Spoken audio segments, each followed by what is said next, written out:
Thanks for checking out my video. If you want to learn more from me, I have a lot of classes on Udemy. You can find the links to a lot of those in the description. So, one of the questions that I get asked quite often, and even in terms of magic for hire stuff, is improving psychic senses and improving intuition.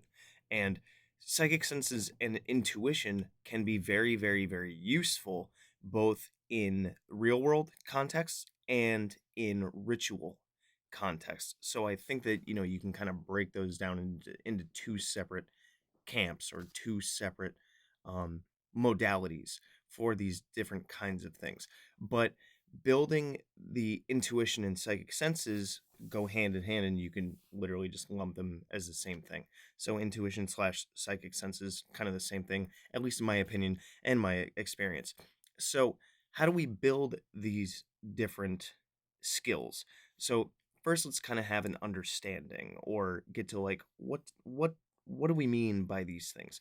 So intuition and psychic senses means coming to an understanding or a knowing of something through a means other than our five senses. Touch, taste, smell, seeing, hearing, blah blah blah blah, things like that. Well, how do you just know when you know something? And where do you get that from? And at least in my experience, and of course share yours down below, whatnot, is that in my everyday life and whatnot, you know, and this goes along with like my understanding in metaphysics and different schools of thought and what have you, is we all have that inner voice, right? When we're trying to make a decision or just like that gut feeling that can translate as just a vibe, or it can literally be a little voice in the back of your head that speaks up and says, what about this? Or do this? Or go there?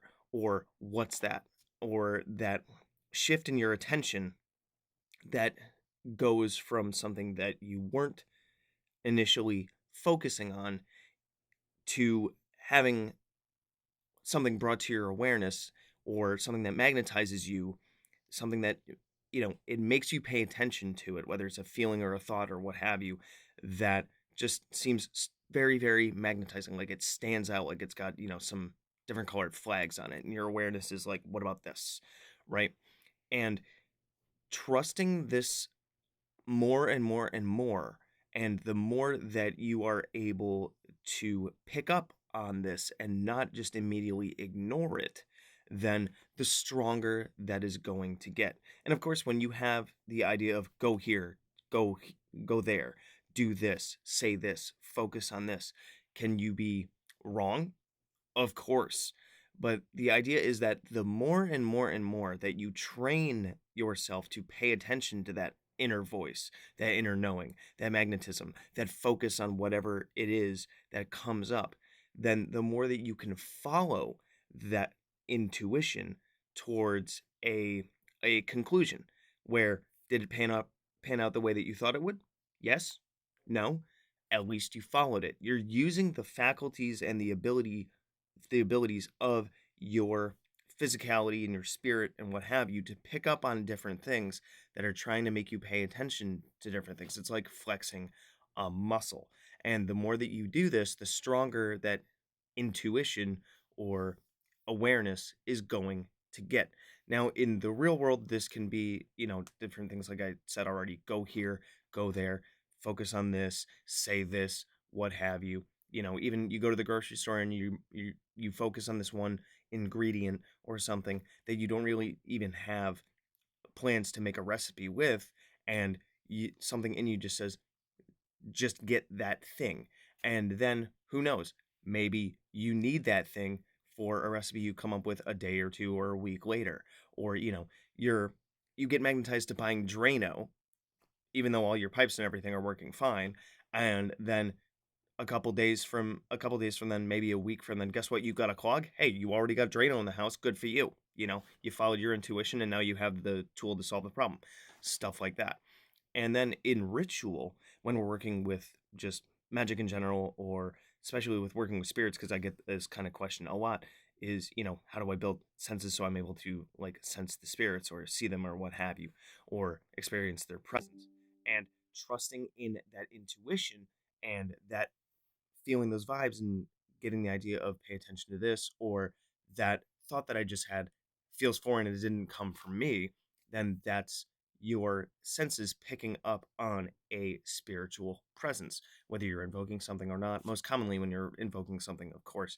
And then the more and more and more that you trust these kinds of things, and the more that you practice with magic and ritual, then you're able to build more of an understanding of that sense. So you can sense it when you have casted a circle and you feel something off with the energy. You can sense it when you invoke and you get another presence that shows up. You might not be able to see it like how you're seeing me now, or when you're seeing someone across from a table when you're having dinner or whatnot.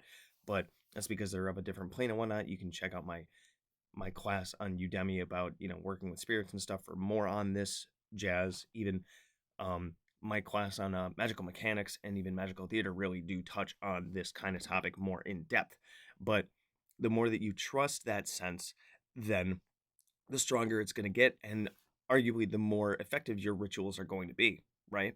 Then the question becomes, well, how do I build that stuff? I already touched on trusting that inner voice or that inner knowing when it comes up, but how do you make that even stronger?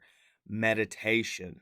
And how many videos do I, and even my class, pretty much all of my classes have meditation lessons in them, because that is so freaking important. Why? Because our brains are going a million miles an hour all the time, trying to find something to pay attention to, trying to find something to think about, trying to keep itself busy. Your brain gets bored when it's silent, whatnot. But if we train that as a muscle to where we can calm our brains down, because that's all conscious thinking.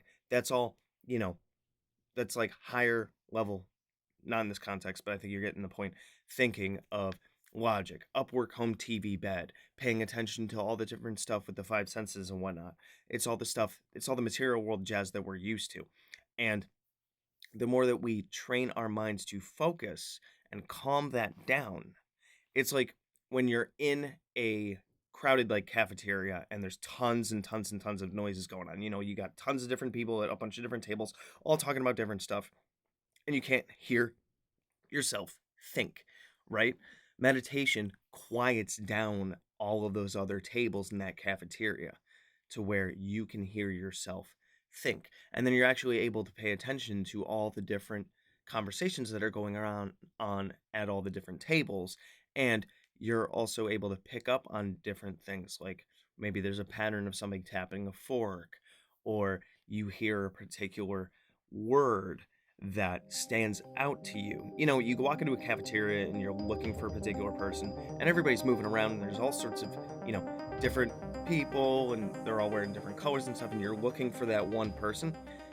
And this is actually scientifically proven, what I'm going to talk about. I can't give you a study or whatever, but I definitely did read about it, that when you're driving around and you turn the volume down when you're looking for a proper address, that's because your brain only has a certain amount of attention span or a certain amount of stuff that it can take in, and therefore by lowering music volume, then you can actually pay attention, your ability to use your visual senses in order to pick up on like where exactly you're going actually increases. It's the same kind of thing with meditation in this context, where when you meditate and you learn how to calm your mind down, then you have more resources to focus on that intuitional sense and that inner magnetism, that inner guide, that inner knowing.